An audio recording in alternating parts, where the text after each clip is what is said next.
Good evening mga idol. So, nandito po tayo ngayon sa harapan ng Robinsons Pagadian mga idol. So, kunting update lang po tayo mga idol. So, sa nakikita nyo mga idol, pinapailaw na po yung signboard ng Robinsons Pagadian mga idol. So, ito po yung malapitan na video mga idol. So, sa nakikita nyo mga idol, meron pa rin nagtatrabaho mga idol, no? Pero kunting kimbot na lang mga idol.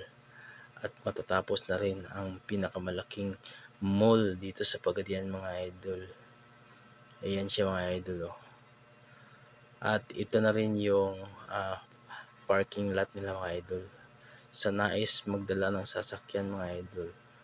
So, meron silang parking lot mga idol, no? So,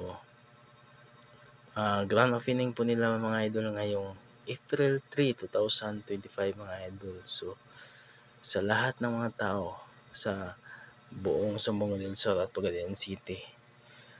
So, magpunta na kayo dito sa Robinsons Pagadian mga idol kasi grand opening nila. So, ano pang hinihintay nyo mga idol? Hurry up mag-shopping na dito sa Robinsons Mall Pagadian.